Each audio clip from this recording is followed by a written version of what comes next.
All right, folks, welcome to the last day of the Planet In-Situ 22 workshop. It's been a very full week. I know I'm tired. I think everyone else is too, but our brains are very full of hopefully all sorts of new ideas. Today is very focused on just kind of revisiting what we've done, what we've talked about, so that we can emphasize to ourselves kind of some of the main points and also make sure that we, the organizers, have adequately captured the main ideas that people think have come out of this workshop.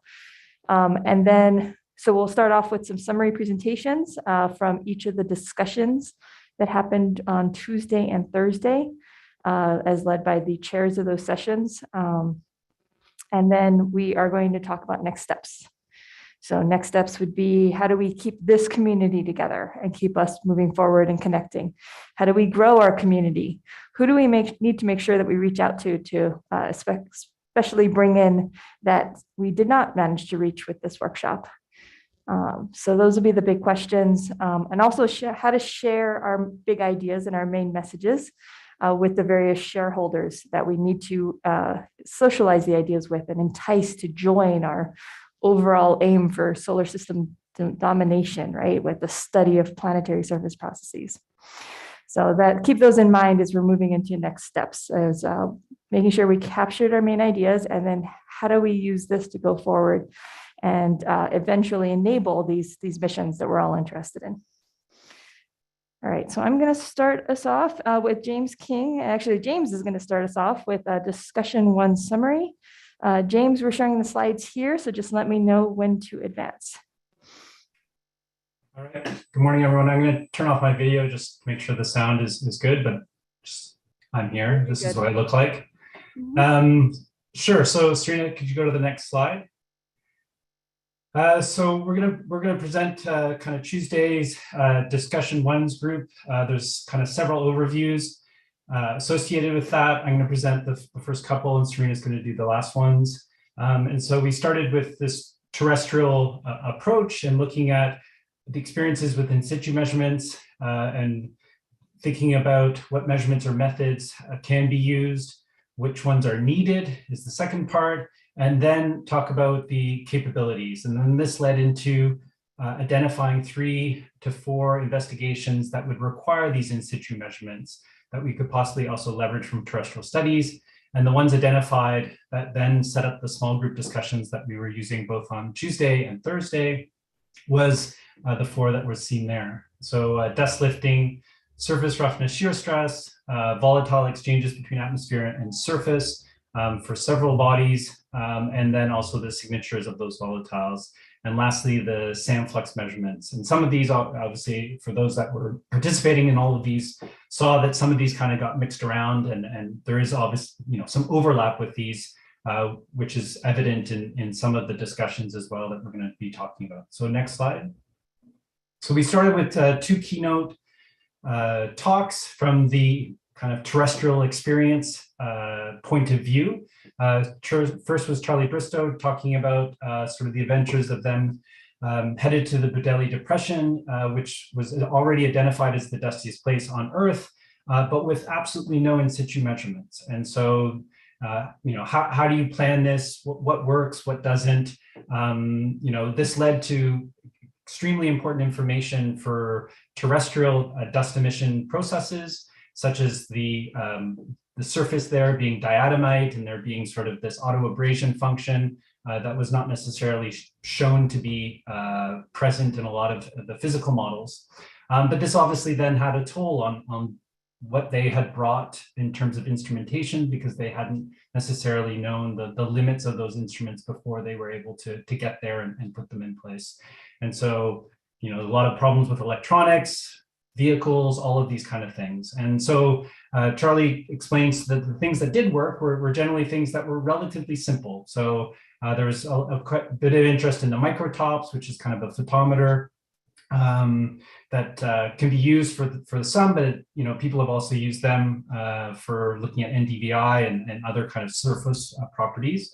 But also some really simple physical traps that they benefited from physically moving them around and things like that, and placement and modification. Then the second planetary talk was Cynthia Dinwiddie, who talked about, I guess more generally about porosity measurements in the surface and subsurface, and that they were important applications due to the restrictions of remote type techniques that weren't allowed to penetrate or could not penetrate into the surface or retain the same information from those types of methods.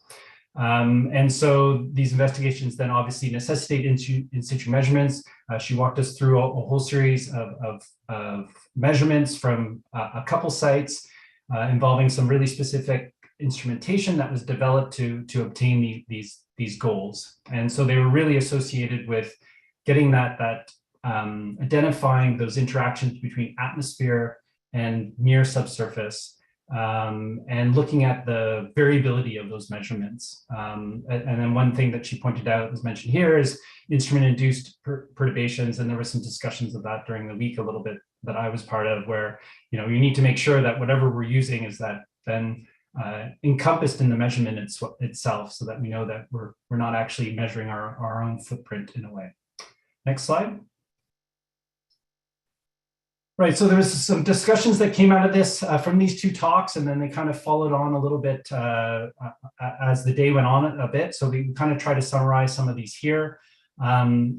So instrument options, some were actually weighing type instruments. So I don't think that was intentional, Serena, to have a pun on words, but so looking at the data and trying to just take a bunch of instruments and seeing which ones work and which doesn't, which is used quite a lot in terrestrial approaches, is just not mission viable. Okay, so we need to think about having a very much an approach that's instrument specific and putting all the eggs in that basket and making a case for that one. There was some comments about potentially adding some other kind of instruments and giving a case for those being engineering diagnostics. An example from Dragonfly was used for that. And so there may be other ways to kind of have secondary or tertiary instruments as validation checks, but under a different name. Helpful to share good information across a project, so that there can be synergies, beyond engineering diagnostics. And so some campaigns may have a different goal, but they may be sharing similar resources and methods. There was a bit of discussion about redundancy versus kind of success rate. Everything from a terrestrial approach, from 3 to 5 similar instruments, just in case there's failure, or to provide validation. But obviously, payload then comes into consideration, which is important. And then I thought, which was interesting, it kind of came in and out once in a while, was sort of the science questions, and they don't always drive a lot of these things. They start to, but then they kind of get lost along the way. And so it was interesting that kind of crept back in once in a while during the discussions. So the second part, I kind of mentioned already a little bit, but this kind of operations systems control is an important kind of framework to work within. In terrestrial measurements, we can move things around, we can replace them.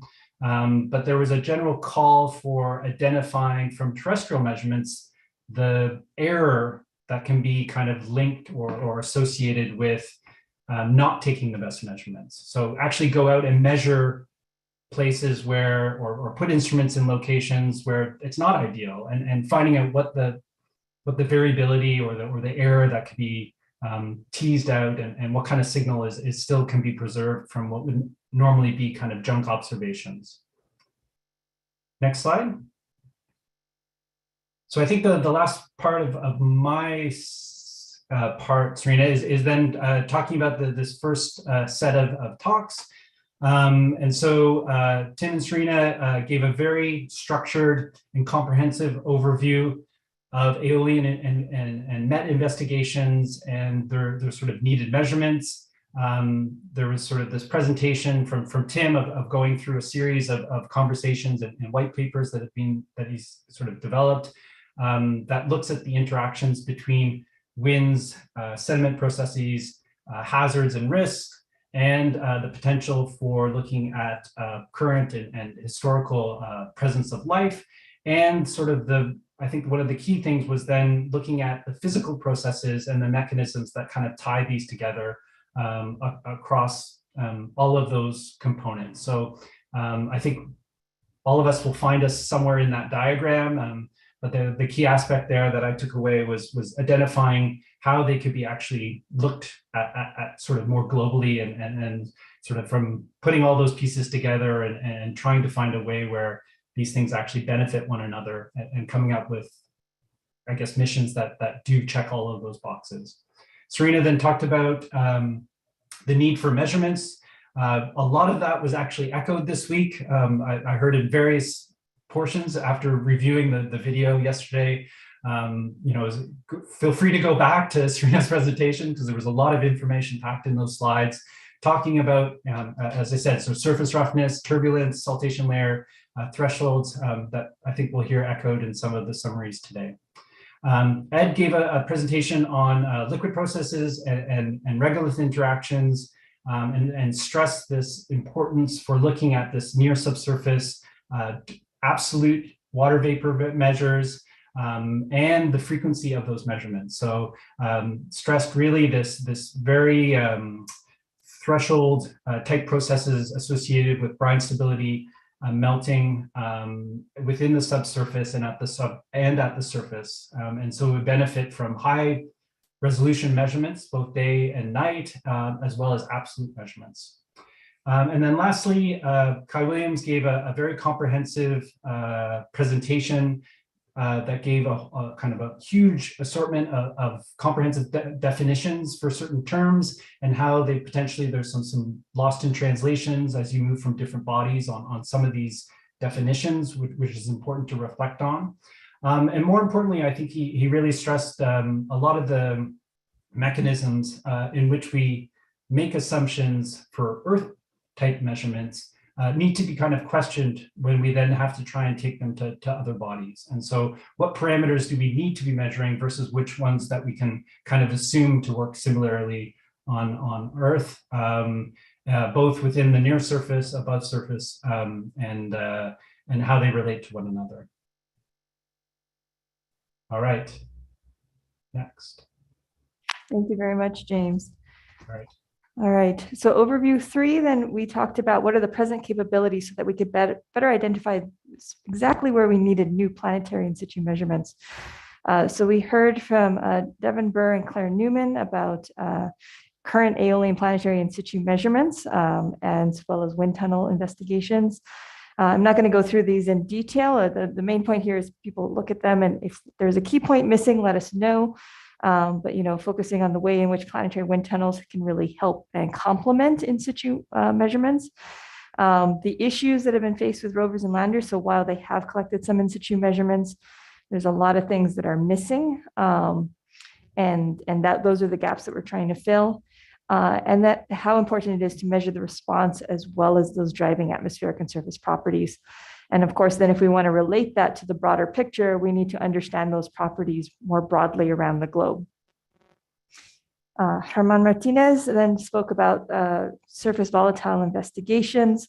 In this case, again, rovers and landers have monitored many of these parameters in situ, but some have very sparse distribution of coverage, or you have different parameters that are not well correlated with each other in time and space. And so it's harder to put that picture together, the full system. He highlighted that near surface absolute water content has not yet been measured in situ. That's kind of a very key gap, as well as, of course, the wind measurements near the surface. In this case, highlighting experimental work that has really improved our understanding of the volatile exchange, but often is conducted outside of the planetary relevant conditions. And so that's a gap that the in situ measurements can help us fill, as well as encouraging the experimentalists to conduct more experiments under those conditions as they're able to. Of course, this is hard, right? All right, and then in our discussion, I won't belabor this because we came up with these ourselves. We highlighted 4 areas that we were going to then divide into for our groups: the dust lifting, the surface roughness, topographic changes that then encompassed shear stress, as well as we all realize what we really want is shear stress in many cases. And so maybe that's what we should be doing directly. Just leave that up there for a moment. The other two areas which were discussed a little bit less during that particular discussion, that this was discussed a lot more later, volatile exchange between the atmosphere and surface, as well as how that connects to possible surface signatures of subsurface volatiles. That was highlighted as having many open questions. And then Aolian sand flux measurements. Some additional thoughts that I seemed important to me pulling out of the conversation.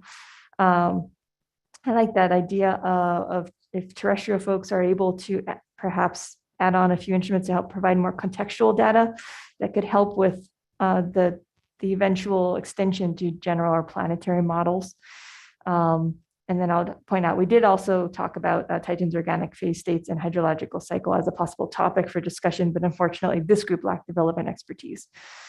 So I think that's all we had there. Has anyone noticed anything of like, I definitely remember this from Tuesday morning and early afternoon, and this was really important and you didn't capture it.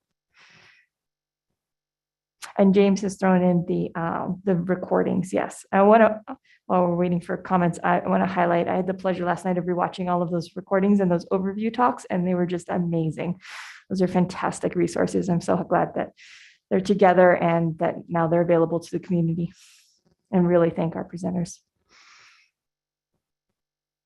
Okay, if that's all, I'm not seeing anything online. James, do you have anything else? No, that's great. Thanks for thanking the presenters. I forgot to do that. I again felt it was really good to look over those videos. They're a really good resource. It was a great idea to do that. Excellent. Okay. In that case, we'll move on to discussion 2. Reminder, chairs, I know we ourselves violated that. They're aiming for about 10 minutes each. We do have some margin there, but it's just pulling out the highlights. Janie is not in the room. So Jeff, are you presenting a summary of discussion 2?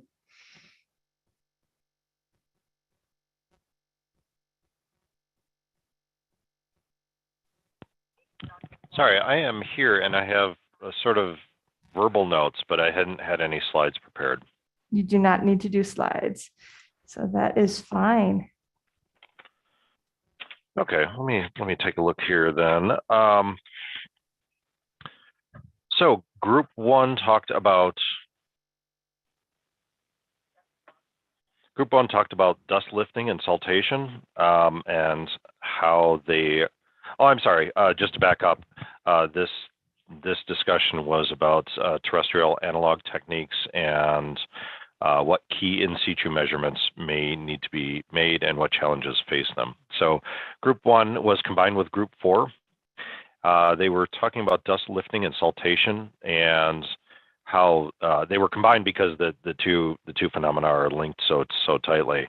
And it may even make sense to develop an instrument that makes both measurements simultaneously to be able to get correlation between the very low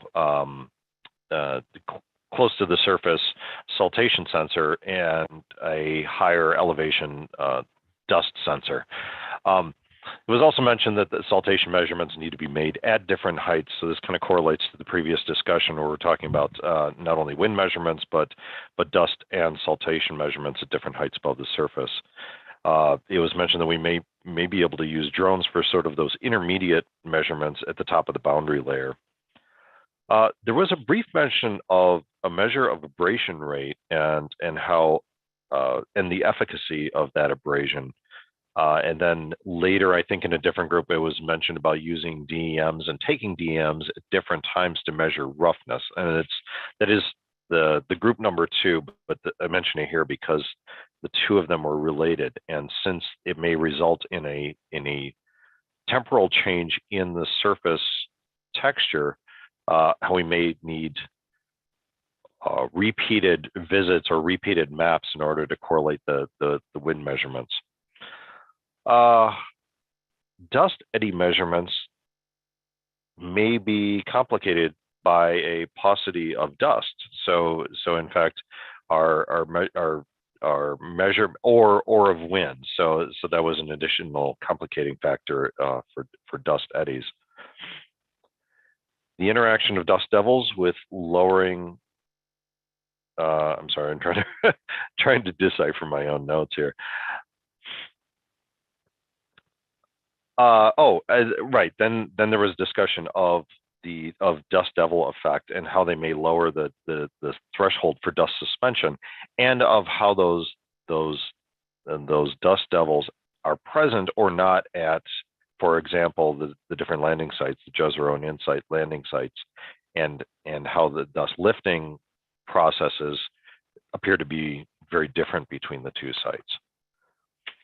And that was sort of a side note. It was just an illustration that different sites may have different intrinsic qualities that aren't yet visible or well understood as to how the dust interacts with the bedrock or regolith exposed surface. So that was group one. Group two was talking about surface roughness. That often there are roughness measurements of the same site using perhaps different processes that arrive at different roughness index values. So these measurements are complicated by the fact that we haven't really standardized or set on one way of measuring roughness. But the point was brought up repeatedly that if we are using surface roughness to understand Z0, that we also need wind vectors and a neutral or stable atmospheric conditions in order to derive that Z0 quantity. I'm sorry. But perhaps more importantly, that the relationship of Z0 to the roughness index is based on on models that were developed based on terrestrial empirical measurements that may not be applicable to the conditions that we're concerned about at Mars. Jack made the point that perhaps what we really care about is the spatial distribution of shear stress at the surface, and that maybe the focus on it, unless I'm misunderstanding the comment, that the focus on deriving Z0 as a general parameter may be sort of misleading. And then group three was the group that I participated in. And we were talking about volatiles and also instrumentation needed to measure volatiles. One of the things that came out of that discussion is that the volatile quantity of concerns may be especially low. That we may need specialized instruments to track those particular volatiles, such as the case of water vapor. And in general, we would look at say like a mass spec for those sorts of measurements, or a GC. That it was mentioned that there are a number of different techniques or capabilities that are being developed or that currently exist to track those species of interest at the levels that we're interested in. Spatial and temporal scales were of interest. That we would need to make measurements over the span of a year, perhaps with 1 hour frequency of measurements, and at scales or at different heights, going from just below the surface up to maybe a meter in elevation. There was a very brief discussion about whether those volatiles and how to distinguish biologic from abiologic sources of volatiles of interest that may be outside of the scope of what the interest of this particular group is, but it is certainly one that is discussed a lot in volatile measurements of potentially habitable environments. And then there was some discussion about in-situ versus remote or standoff sensing, and in particular, how do the remote or orbital integrations of atmospheric column, or those integrations of measurements, how do they affect and inform in-situ measurements and vice versa? And I think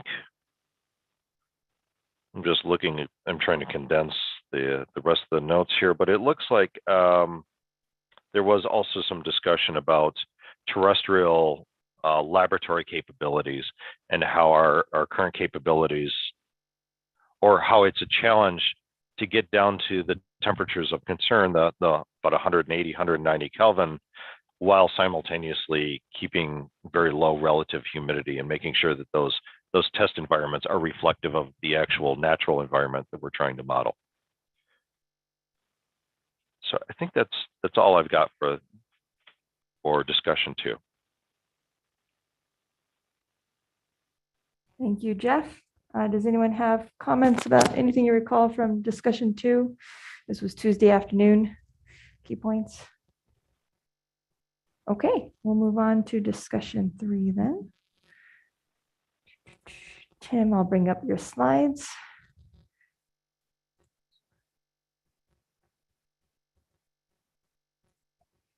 And do you want this? If you want this one, I can give it to you. Okay. It's not on.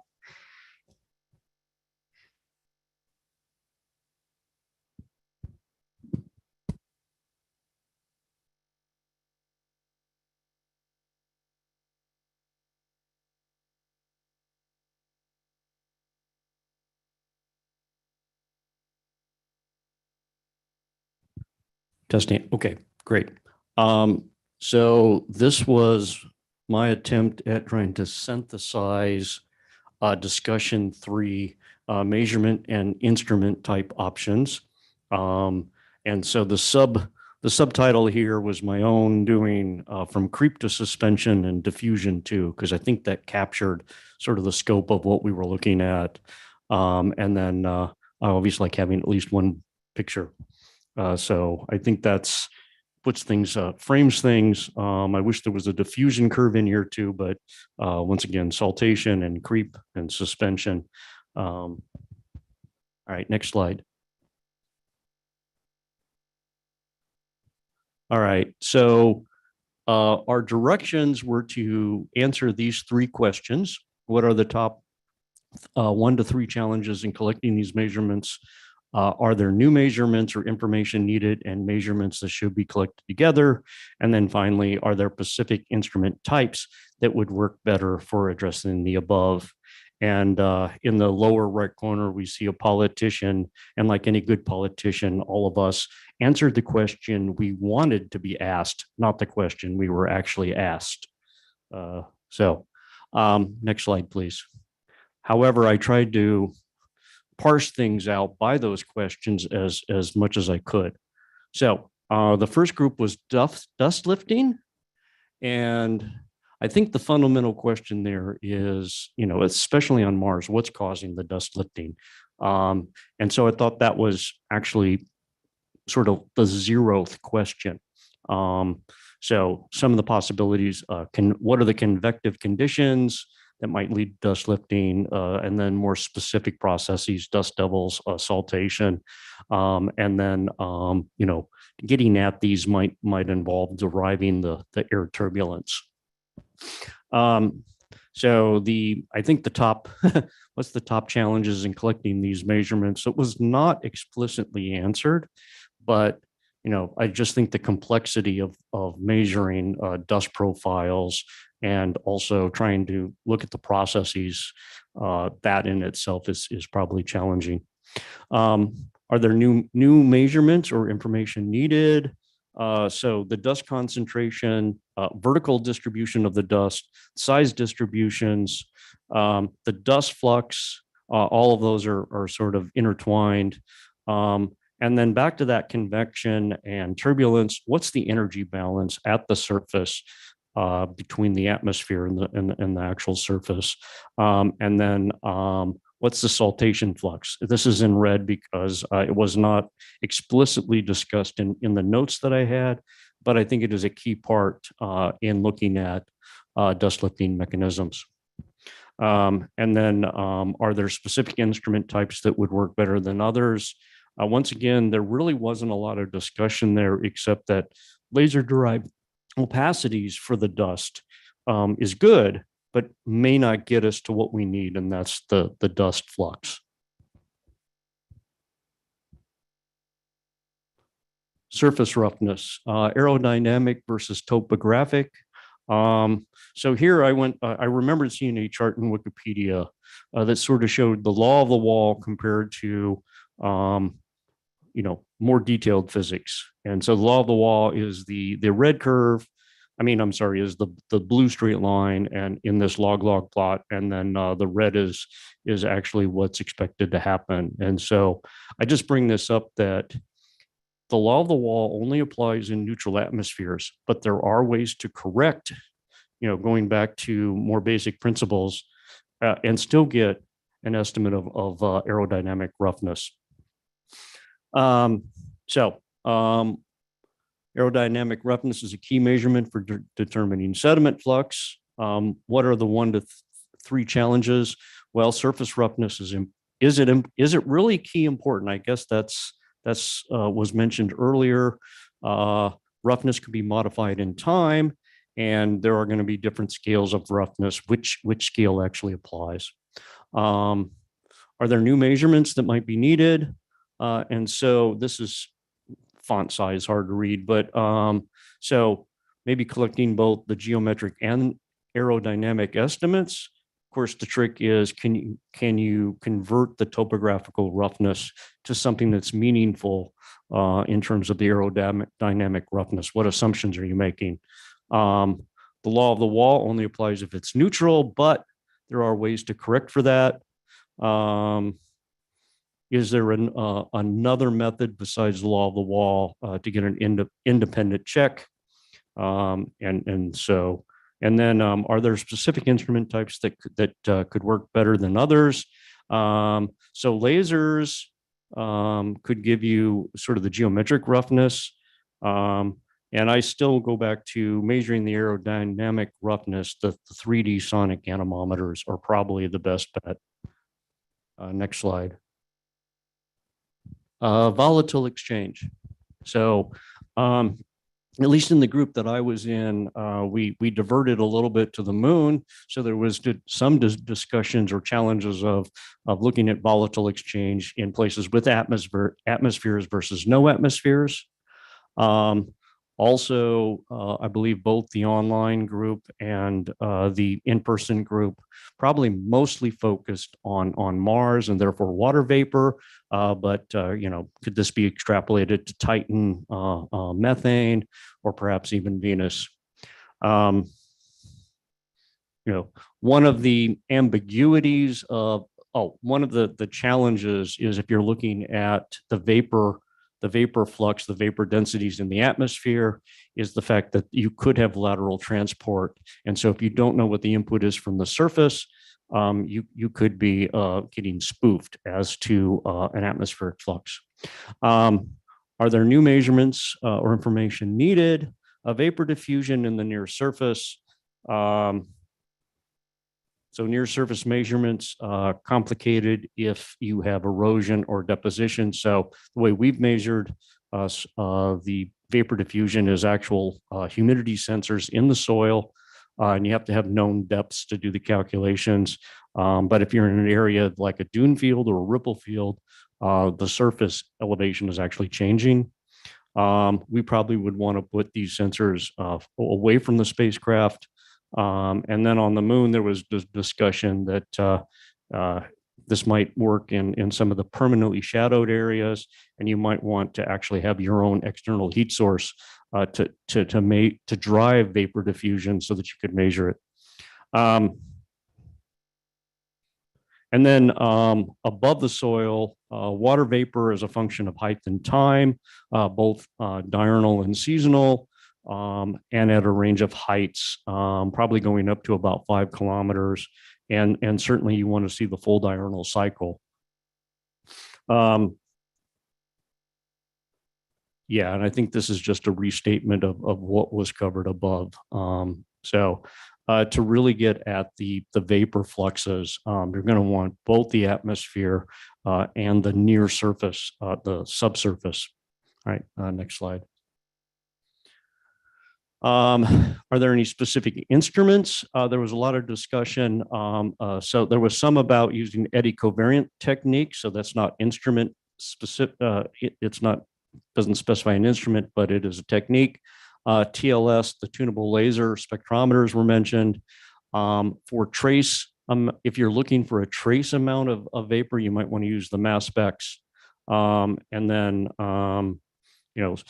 Phoenix, for example, used the Tech P. And one could use electromagnetic sounding. So that would be a remote sensing technique that might work well. And then at the very end, the offsite folks talked briefly about implications for habitability, such as brine temperature, water activity, et cetera. So there is a crossover to astrobiology in understanding, especially the subsurface vapor content. Next slide. All right, number 4, Aolian flux measurements. What are the top 3 challenges? So one of the groups said, well, we're just going to ignore weight, power, data handling, et cetera. So in real world, that's going to be a challenge. And then, of course, the other challenge is instruments that are going to be durable to saltation and dust contamination. Can the instrument survive? Can we correct calibration for these effects? The new measurements directly measure saltation, sample the wind profiles, monitor the temperature, humidity, and roughness, measure the shear stress thresholds. And then what sort of instruments? Well, for the wind, your vertical array of 3D sonic anemometers, at least 3. Shear stress could be strain gauges or shear plate. Once again, near surface deployment. For transportation, piezoelectric sensors, bluff body inertia instruments. Also, it's not listed here, but the optical gates with the lasers. And then sediment characterization, high resolution photography of sediment surface, and photo sieving. It's not listed, but I suspect even sample and in-situ sample analysis might be useful. There was some discussion of trying to monitor the electrostatic fields that might be generated from either the dust or the saltation. And then one could use a laser also to look at some of the backscattering. Next slide. All right, so these are my takeaway points. Your takeaway points might be a little bit different, and that's fine. So in terms of the challenges, instrument durability, having complementary measurements and redundant measurements is something I think I took away from this discussion. The more the merrier. Saltation may happen less on Mars, so the instruments may last longer. Piezoelectric saltation sensors likely quite durable. We should have a plan to actually track any drift in the instrument calibration. And I like this philosophy of try to take the same measurement 3 different ways. And this is, once again, this is me. We need more practice on Earth. And I think this is a key point, because I've sat on lots of review panels and you feel like that sometimes analog work is not considered as important as maybe some other types of research. And so emphasizing the need for more analog studies and instrument testing, I think, is key. And then, are there new information that we need to be doing? And once again, this is me. I think we should try to simultaneously characterize creep to suspension and the subsurface diffusion too, and do this all at the same time in the same spot. So I think that's the last of my, well, is there one more slide? I can't remember. And then looking at instrument types, subsurface diffusion, vapor and thermal. I'm not listing instruments here, but I think those are key measurements. Atmospheric vapor flux, TLS, mass spec, or some of the suggested instruments, wind profiles, the 3D sonic anemometers, And then some of the other things to make sure we've got instrumentation to look at the surface roughness topography, creep, saltation, and suspension.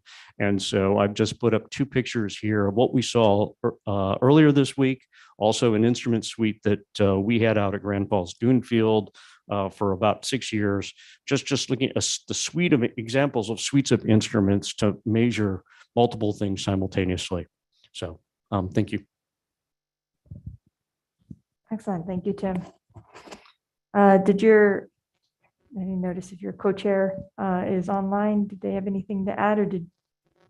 Kai, do you have anything to add? No, I don't. Excellent. Thank you. There was some chatter in the chat. So Tim, you might want to check that out on your computer, talking about additional ways to derive shear stress and such. And then some comments on the slides, but we'll note them. Okay. Yep. All right, we're on to discussion 4.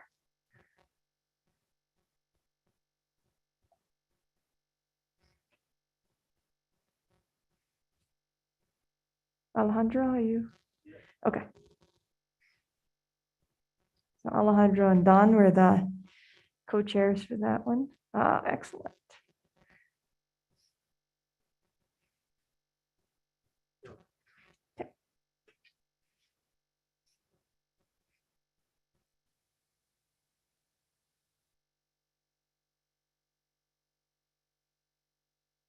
This is Alejandro Soto, and so I'm going to talk about the discussions of site selection considerations, accommodations on the spacecraft, and operation concepts. A number of people shared notes with me that I've tried to synthesize here, and also Don Banfield helped me with that synthesis. Although I will say the final bits of this I've put together in the last hour or two. So probably any errors or anything that's wrong is my fault, not everybody else's.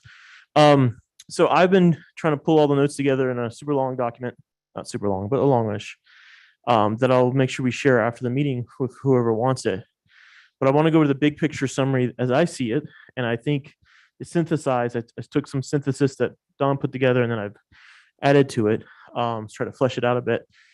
But trying to capture all the rest of the details. So during the discussions of landing site, it became clear that there's sort of a mixed challenge. I'm not going to read these out in detail and put it up there because sometimes it's nice to have things to look at while someone's talking. But there's a need to deal with the challenge of wanting to go to a site with like what you might call a lot of complexity, a lot of, say, dust activity, a lot of potential for dust listing and saltation, but also maybe a lot of topography or dunes or a whole bunch of stuff. But you might need to balance that need with trying to maximize the mission's ability to make new scientific discoveries and actually learn something.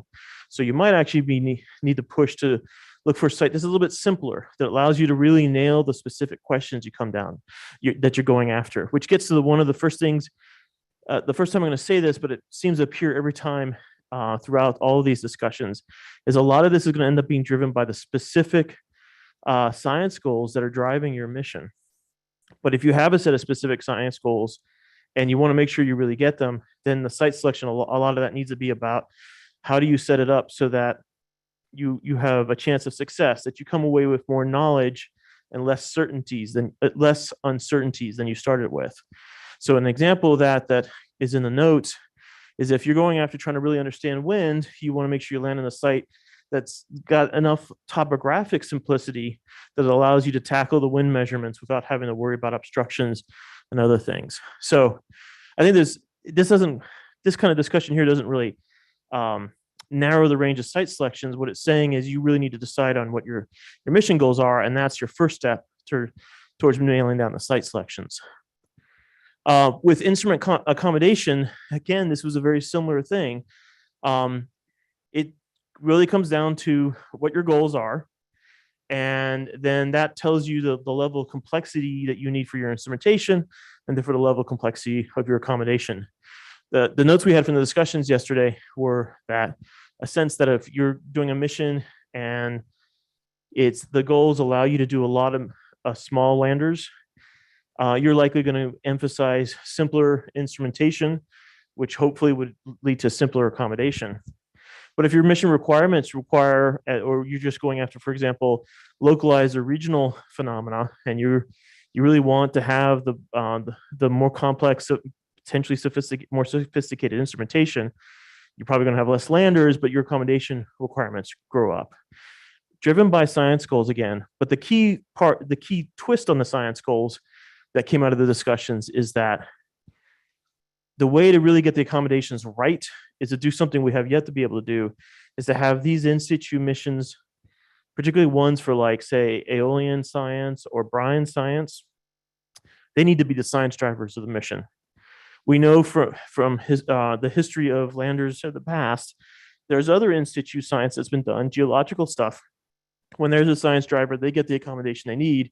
And anybody who's not the driver gets a suboptimal accommodation. So if you've been struggling with suboptimal accommodation for your science, you need to be the science driver of the mission if you're going to really achieve the accommodation you want. The classic example is meteorological measurements, but that's not the only one. And then finally, with ConOps, I think the future of in situ instrumentations as we advance the type of instruments that we think we can fly successfully, we're looking at the potential to generate larger volumes of both data and consuming larger amounts of power and energy than we have historically. Again, depending on the science goals of your mission, but that still means we need to consider new approaches to how to manage the power demands and the data downlinking need. And we had a nice discussion yesterday.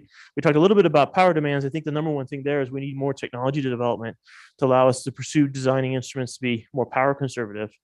If we can run them longer, that gives us more freedom to then tackle the data issue. And that's where we had a lot of rich discussion talking about challenges of either take all the data and have some sort of algorithm, whether it's something a little bit simpler like a Fourier analysis or something more sophisticated like machine learning, to then decide what data you actually bring back? Or do we have the ability to run all the time, turn on at any given moment, and then we use some sort of mechanism for triggered observations?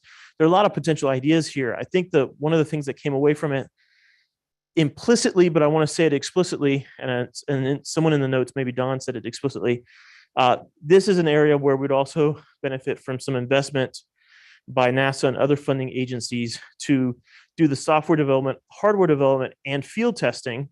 So, and particularly in analog sites, to demonstrate these new potential capabilities for handling the higher data loads to enable bringing back more and better science. So I think that's the summary, and I have a lot more here that I'll gladly share with anybody. I don't know if there's any questions, or are we doing questions individually, or? Okay, I don't know if there's any questions.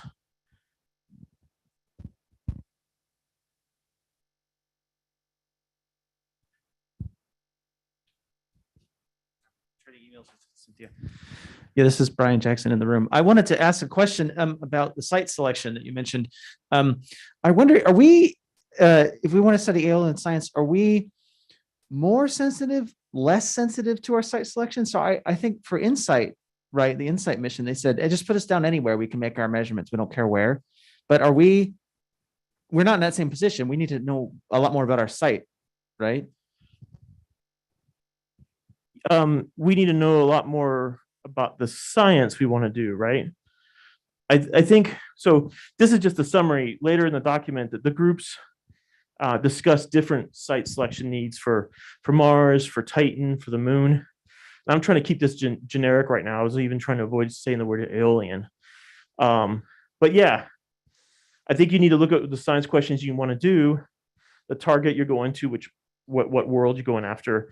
And then that starts telling you what are the site complexities that are critical that you have to observe or become obstacles that you have to avoid.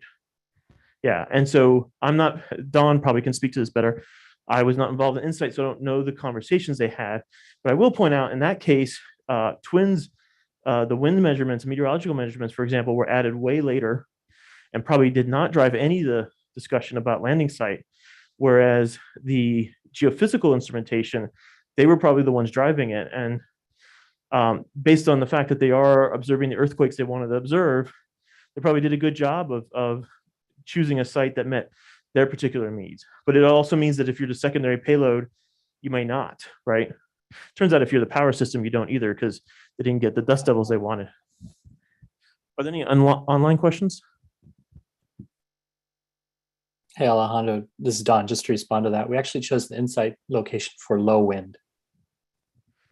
Right, but that was a need for the geophysics, not Absolutely, for, for meteorology. seismology, and low rock abundance, again, for the geophysics for the mole.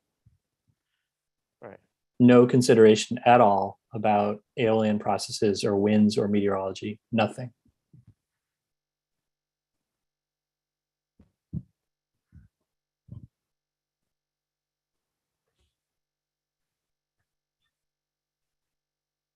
All right, thank you very much. Don, if you don't have anything else to add, thank you very much, Alejandro. No, that was great. Perfect. All right, we're moving to discussion 5, Laurie. Sure.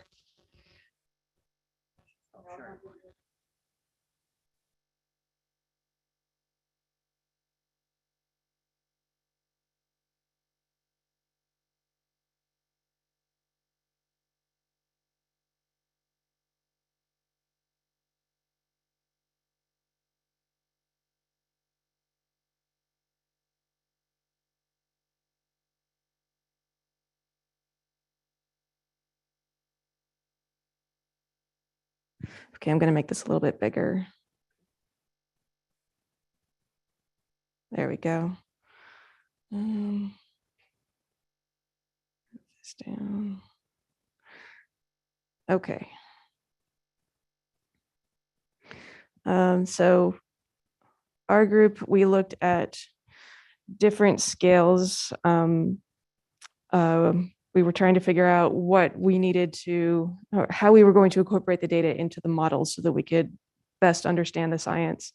And I tried to figure out how to put it all into an overview and then a takeaway, but I couldn't do it like some of the other groups did because we covered everything, all different scales, all different kinds of measurements. So if anybody has ideas on how to do that, I'm welcome to hear it. That would be great. So I'm trying to do 2 things at once here. Okay. So let's start with the first group, which was grain to meter scale, volatile regolith processes. And Ed, thank you for sending me your notes this morning. So the 1 and 2 here, I basically copied and pasted what he sent me. So the first one is we need measurements of the near surface environment. And he gives a couple examples of what kind at the meter scale, at the surface, and within the subsurface. It's been stressed several times throughout this week to avoid relative humidity. We need absolute humidity. And also we don't want the volatile column abundance. We want specific in situ measurements so that the previous techniques are just not going to cut it for what we need. And then there are several examples of the kinds of places where we could go and do these sorts of measurements. Looking at active processes on Mars, mineral weathering rates on Venus, the methenological cycle on Titan, and Dragonfly will take care of some of these measurements for us. Looking at ice in the shadowed regions of the moon and places that are permanently shadowed and also seasonally shadowed. Mercury, looking at where the ice is, how deep it is, where it is, what it's made out of. Measurements on comets, both during active and inactive times for comparison. And then someone brought up space plasma and the idea of dust devils on airless bodies, which we never did circle back to yesterday, and I'm still curious about. And then the second point was that we need measurements of fundamental parameters that we need for modeling. So for example, the diffusivity of volatiles through the regolith, permeability, thermal diffusivity, thermal inertia, bolometric bond albedo, adsorption parameters of the regolith, porosity, really fundamental parameters. Anything like that will help us to better model any system that we tend to look at. Okay, so group 2 was Brian Jackson and Claire Newman. They contributed a lot. This is grain to meter scale, looking at grain lofting and transport. So I tried to summarize their notes. So if anybody, if you don't like the way I summarized it, if I skipped something or if I tried to smush things together that I shouldn't have, please let me know and we can correct it. So the first point is there are a lot of uncertainties in the dust lofting parameterizations. We basically don't really understand how it works, especially on Mars. Like, what is the contribution of dust lofting from, for example, dust devils versus straight line winds? We don't know. What is the contribution from saltation? What does electrostatics do? That's something we don't even understand on Earth. It's not been looked at in detail, but it's probably more important on Mars. The point has been made several times that a lot of these things should be studied at analog sites. And I think Tim said something similar, that there's a lot of work to do on Earth as well. The point came up that there might be on Mars possible power issues during a dust storm if we are relying entirely on solar power. So the idea of using a wind turbine or some other power source to supplement during those times would be useful. I don't know if that applies to other worlds as well, but maybe Titan. Let's see, we don't really have measurements of local dust lifting during dust storms. It's been pointed out that you can tell local versus regional dust based on the grain size. The locally transported grains will be larger because they tend to fall out of the atmosphere first. And then Claire brought up the influence of sand dunes on dust lifting through dust devils. Why do we see more dust devils on sand dunes? There are a number of reasons why that might be, but it's something we don't understand, and it would be nice to know why. Why do we see more? I would extrapolate that to all of Mars and maybe Earth as well, and possibly Titan. Why do we see dust devils in some places but not others? Why are they bigger in some places but not others? Okay, let's move on to group 3. This was presented by Justin Crevier. This is bed forms and other landforms or landform evolution. So we're looking from centimeter scale at the ripple wavelengths up to tens of meters scale. The data collection requirements for these for studying these things may not be as demanding as other investigations. Like we don't need necessarily 20 hertz measurements. We can do potentially one observation per sol. You can program them in advance. You might miss episodic things if you do that, but if you're just looking for a long-term transfer, long-term migration, for example, then it makes it a lot easier. There's a requirement for more orbital observations to compare it to. There's something about grain size distribution. I wasn't quite sure what it was, but I put it in. But it seems like it would be an important thing to know. It would be really great to understand the sediment budget on Mars. And for that, we need to understand the difference between sand flux measured by an instrument at the surface versus what we've determined from orbit by looking at migration of bed forms, because the bed forms are not capturing all of the sand flux. It's just what gets trapped in the dune. And we don't understand that, how much of that is bypass. What controls ripple dune wavelengths? We need, for that, we need to have DTMs, we need to have wind speed profile to measure the saturation length. That's something that might be quite tricky to do on Mars. It's been done here on Earth at once that I know of, but it would be great to have. For that, we would need a DTM time series, so that might argue for LiDAR. And then rills, mud volcanoes were brought up, maybe out of the scope of what we're trying to do, but if they are related in some way, then somebody let us know. Okay, group 4, that was my group. And Derek Jackson reported on that. So we're talking meters to kilometer scale. So this is, how do we get from the measurements to putting them into models, atmospheric models in particular. So for that, we need measurements of turbulence at a wide range of time, or in other words, length scales, to better inform all the models from GCMs down to CFD models, so that we understand how do we model boundary layer processes. Because right now, the models, even on Earth, they're based on measurements. I'm gonna put on my Tim Michaels hat here. They're based on measurements made at a few idealized places on Earth. We don't know that they apply everywhere on Earth. And here we are taking those same models and applying them to Mars and Titan. Who knows? We have no idea. So these are the measurements we need.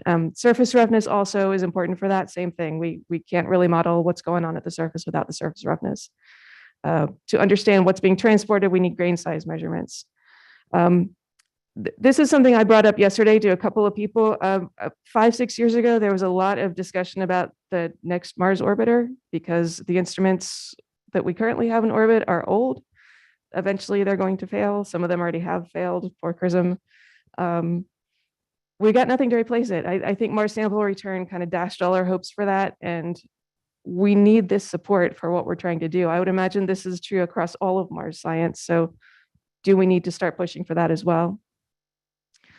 There was an idea of putting wind measurements at a range of locations, say, for example, around a dune field, looking upwind in the middle of the dune field and downwind, just to really understand the sand fluxes. How does it vary? What does that tell us? Let's see, dust measurements. We need to measure the dust flux as well in order to understand dust transport. We need to understand how dust is lofted and how we bring that into the models, because right now the parameterizations we have no idea if they're right. Another possible useful instrument that was brought up by Jack was sending a LiDAR, preferably a Doppler LiDAR to the surface to get it atmospheric profiles. That would be great. And then group 5, that was all of us together. That was looking at erosion, exhumation rates from meters to kilometer scale. This is maybe one of our better ways to connect to geological science on Mars, to get the geologists to start paying attention, because this is relevant to what they do. It's what exposes their pretty strata. And it's the way that Mars sculpts the landscape. Mars has pretty dunes, and it has a lot of dunes, but it doesn't have nearly as many dune fields as Earth. Certainly not as many as Titan. Who knows what Venus has, but Mars is the Yardang planet.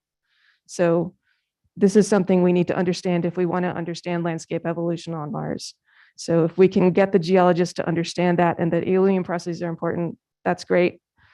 Part of the problem is that a surface erosion happens over very long time scales. So how do we measure that from a lander that might be there for a year? There are a couple of ways to address this.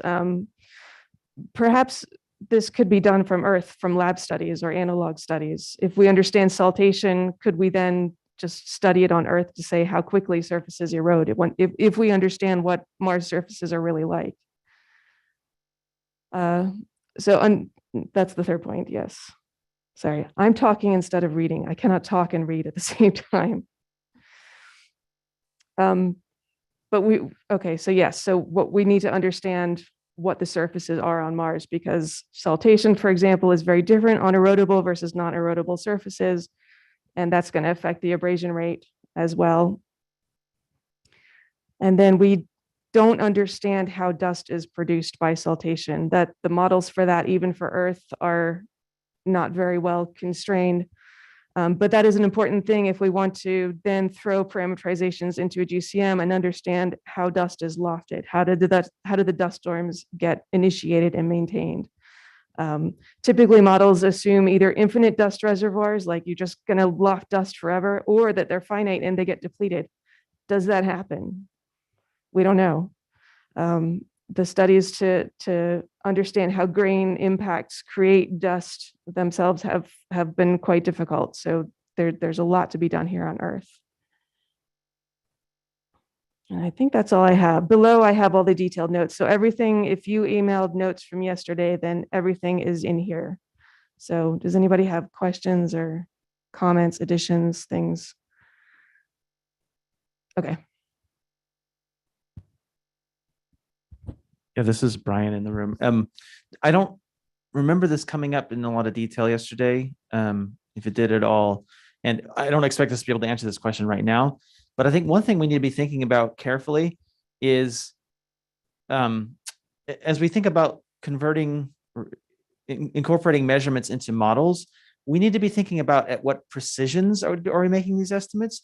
I mean, of course, it would be great to measure these processes and their sort of key parameters to infinite precision. That's not realistic.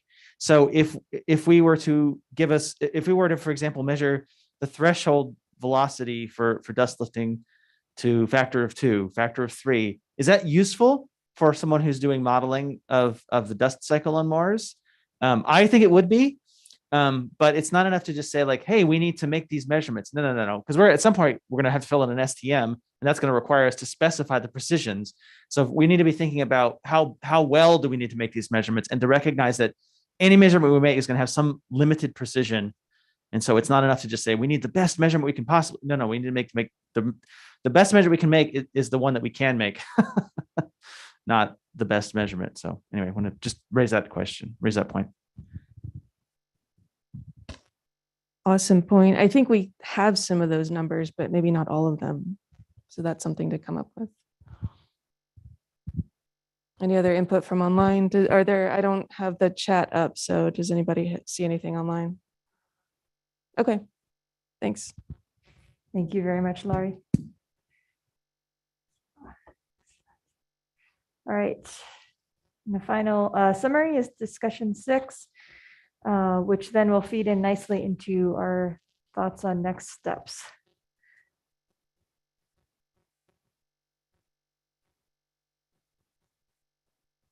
Like slap the presentation together.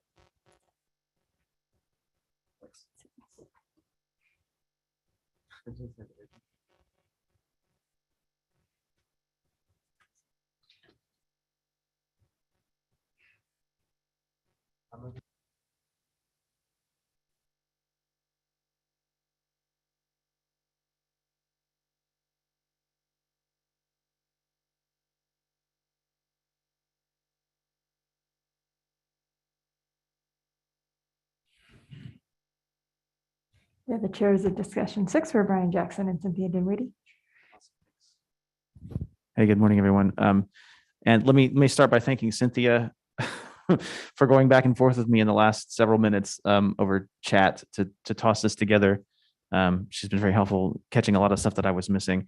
And so I'm sure that there's stuff missing from this. And if there is, or any mistakes, I take full responsibility for it. Cynthia was an unwitting accomplice. But thanks to her for helping me put this together. So this is very short.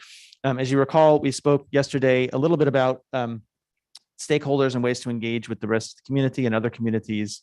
And so I'm just going to give you a brief summary of some of the conversation we had as we could recall it from our notes. And then, yeah, please invite you to provide additional feedback.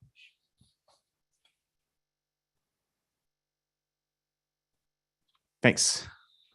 Can everyone see that now? We realized that we weren't sharing the screen. Everyone online, I think they can see it. Okay, excellent. Thanks. Okay, so this was probably an abbreviated list of stakeholders. I mean, obviously, the Aolian community folks are interested in volatile exchange. That's a lot of the folks here in the room and online. So how can we engage with those folks? Research papers. We'll hear more about the special issue that we're planning later this morning. Conference presentations, of course, try to get those conference presentations submitted. I think it's probably important, if you can, to the extent it's possible, to submit presentation abstracts, even if you don't have a complete story to tell at a conference. It might be good just to keep the kind of like the level high, making sure people know what we're up to still. And then regular workshops, and we'll talk a little more about that, I think, later this morning.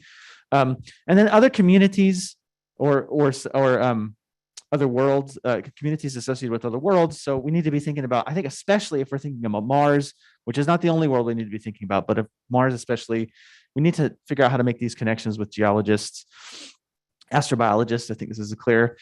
Folks who study other parts of the atmosphere, so upper atmosphere, middle atmosphere. Folks who study volatile exchange. We had some of those people in this meeting, and I don't want to in any way imply that they're not part of our community, but just I want to highlight them as well. There's of course a very active polar community, so we probably want to engage with them a little more. And they have regular meetings themselves, don't they? The Mars Polar community. Yeah, go ahead, Tim. Yeah, the Mars Polar community has a big workshop conference every 4 years.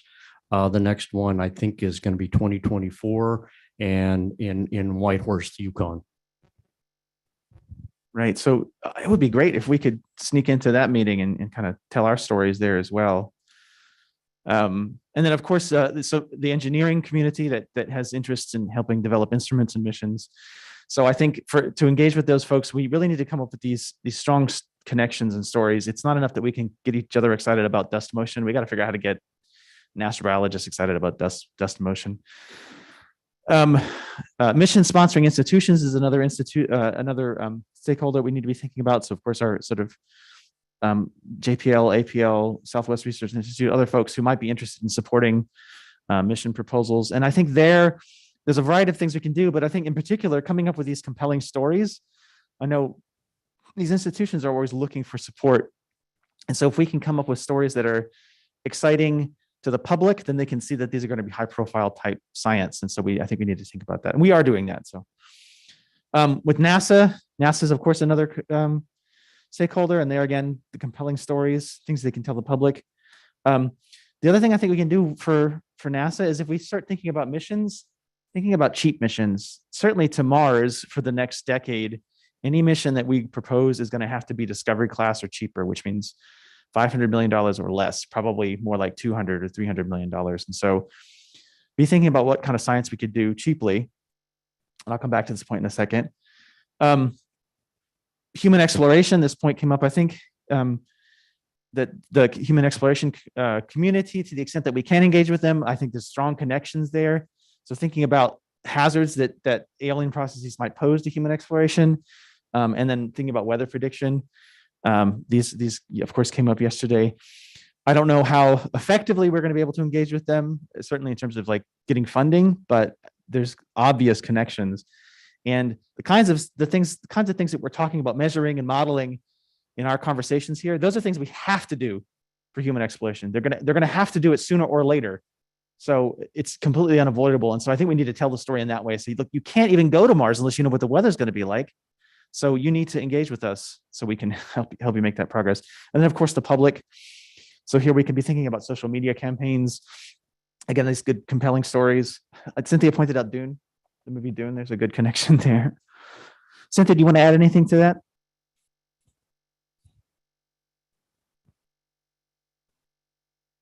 Do we still have Cynthia? And Oh, we're you're not muted, hearing Cynthia. you, Cynthia. Let's see. I can't unmute you here. Yeah, I don't think you're muted. I think you just need to turn on, your phone audio or whatever you're using, but it doesn't appear that you're muted.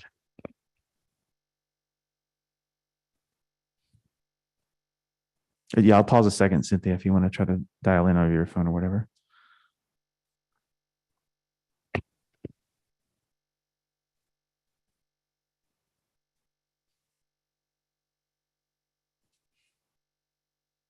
Oh, you are dialed in. Are you dialed in on your phone, Cynthia?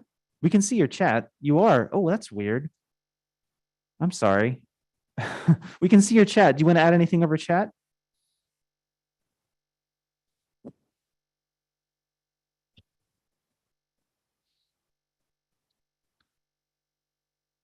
Oh, yeah, thanks, Ed. I see your comments there too. So human exploration, planetary protection, of course, meteorological measurements. Yes, thanks, Cynthia. Right. Yeah. I missed that. Yes, Claire's. So the upcoming AGU session on Aolian processes, that'll be really important. Sign up for that. That was a lot of fun previously. That's in Chicago, right? Chicago in December. And hybrid, yes, thank you. ICAR 2023. Okay, excellent. Other efforts that we could use to involve stakeholders, artwork. We need to have artwork. We've talked about this a little bit yesterday, so we're going to maybe do some brainstorming. We've got some folks in the audience here who volunteered to help maybe create some really nice artwork. Maybe we could be thinking about holding workshops in proximity to possible sponsoring institutions. So maybe we go to Pasadena next year or DC. I will say that NASA, you probably know NASA helped to sponsor this workshop. And that grant was very easy to get. I think it took about a week of work, and then we got approved, and then we got this $50K grant. So if I know Tim has a lot of experience working with the TWISC program that's helped to sponsor this conference. So maybe we need to go back to them and try to see if we can make this a regular, if not annual, I don't know, biannual type thing. Thinking about small sensors, this was a note that made it into the collection of notes. Tiny sensors onto missions as much as possible. there's definite interest, thinking about tiny sensors especially, there's definite interest at JPL in using drones to do science. So thinking about what kind of atmospheric science we could do with drones, I think that would give us a toehold. I think one advantage that we have in the Aolian community is that we can make fundamental scientific progress with cheap missions. I think we're in an advantageous place that other communities are not in, that we could make really fundamental progress with just like an anemometer and a camera or something on the surface of Mars, where a lot of other programs wouldn't really be able to make fundamental progress. So I think we should leverage that. What can we do cheaply? A lot. We need to tie to big science questions what NASA cares about. So we need to make these connections to astrobiology and human exploration. That point was kind of made on the previous slide. Norbert had a good point that there's this good connections with vapor exchange, dust storms. And then of course, dust storms are a mission stopping question for humans. Yes. And Brian, we may be able to hear ahead. Cynthia now. Yeah, and I think I made this point yesterday as well. When it comes to the dust storms, that dust creates layers in the polar layer deposits. And it's important to a lot of people to use the polar layer deposits to interpret past climate. A lot of times GCMs are used where they've changed the obliquity to match what they think happened in the past. But if we can't get dust storms right today, what good is what confidence do we have in the interpretations of those dust layers when compared to GCMs? So I think this is important even to the geologists and the past climate scientists. Yes, Cynthia, I think we can hear you. Do you want to chime in there? Sure.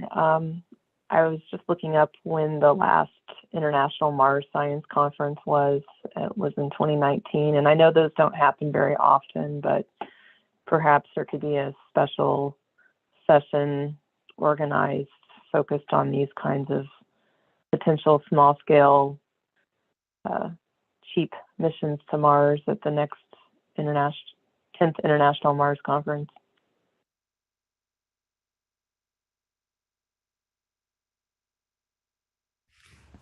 Yeah, good idea, Cynthia. I think I've heard very tentatively they're looking at 24 for that also. But I will definitely poke the Mars Program Office about it. It's a good idea. And I'm so happy not to be organizing it this time.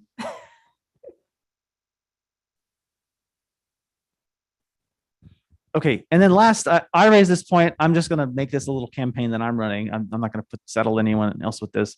I want to encourage folks to kind of revisit some of the language that they use when they describe their investigations. I think what we're doing is really profound and fundamental, but I'm not sure that we always say it in that way because we are always so often talking to one another. We know why things are important, so we don't necessarily make it clear. So I want to encourage us to use vocabulary like this. These are my good to speak words. So oftentimes I hear folks talking about estimating threshold shear stress for motion. That's cool. It's not a very exciting way of describing that. So say something like, and again, this is not the translation, of course. This is just things that I came up with in the last 10 minutes. So this is not estimating threshold shear stress. We're going to make fundamental progress in understanding Aolian transport. We're not going to calibrate saltation models. We're going to explore Aolian processes that shape planetary surfaces. And we're not validating atmospheric models. Don't validate models. That's not a science question, right? That's like an engineering question, which is important, of course, but validating a model is not a very exciting premise. We're going to investigate how dust cycles drive the evolution of planetary climate, atmospheric composition, and habitability in the solar system and beyond. Okay, so I just want to sort of encourage people to be thinking in these ways. And Cynthia, do you have anything else you want to add? No, I don't. Okay, thanks everybody.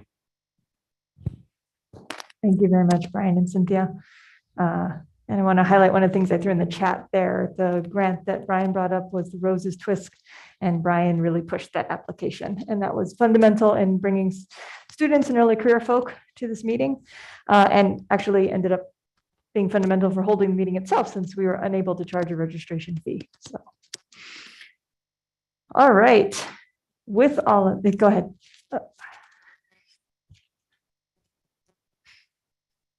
It's not. This is Jack in the room. I guess I just want to follow up a little bit what Brian said about selling it. You know, somehow in the last mission, the seismologists told the compelling story that says what I will bring to science is I will tell you something about the evolution, the internal evolution of rocky planets. That one's on Earth, you know, the first those planets. Our compelling story is that, for example, Mars is the Aolian planet, and those surface processes scale up from the micro scale to the planetary scale. And that has resulted in the Mars we see. The surface expression of Mars is Aolian, largely Aolian driven. So we have to figure out how they did it, or maybe there are clues to how they did it that we can use to say, well, you know, that's an incredible way to think about it. It's a planetary shaping process. And that sounds compelling to me, but he's right. It's the way you say it. We have to learn how to say it. It's over here. This is Janie. I totally agree. I think this is really critical. I remember seeing the science goals for InSight and what is it? Oh, find the core of Mars, which is really cool. No, it's understand how terrestrial planets form.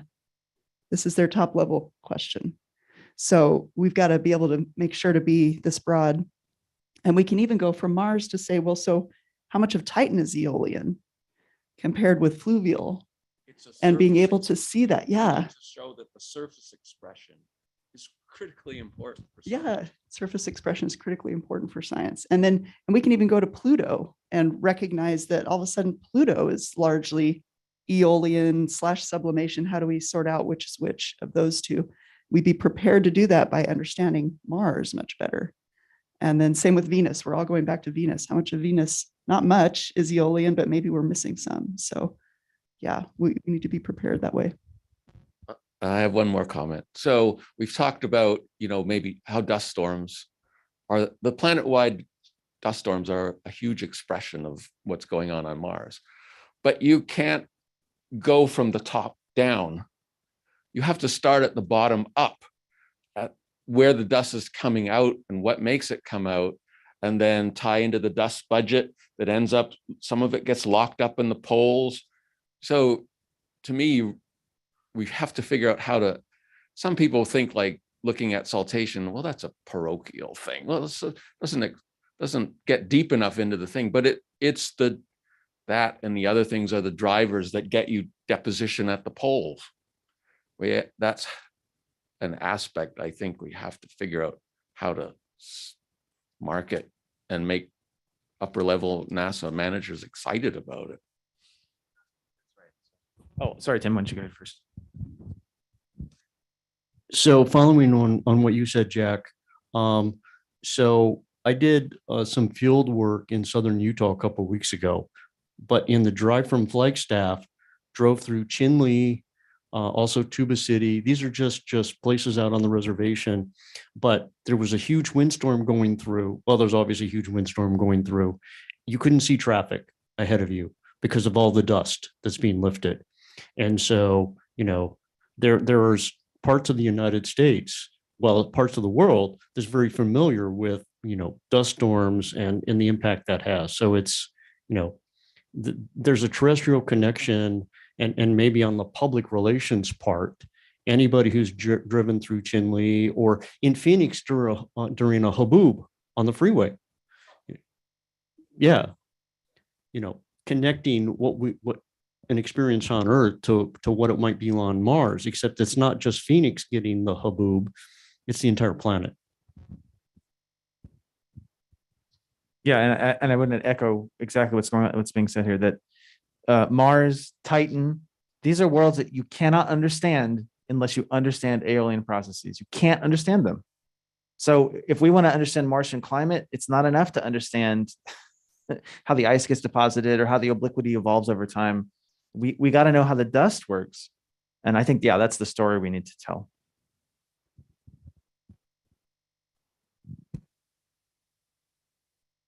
Excellent. All right, we're actually about on time with all the discussion being absorbed in with the other presentations. We have a break on the schedule. Is anyone, especially in room, dashing off very soon? Yeah, we're going to do a break. I'm just currently it's scheduled for 20 minutes. Should we shorten that to 10 or hold the 20? And people online, feel free to weigh in on that too. 10's good.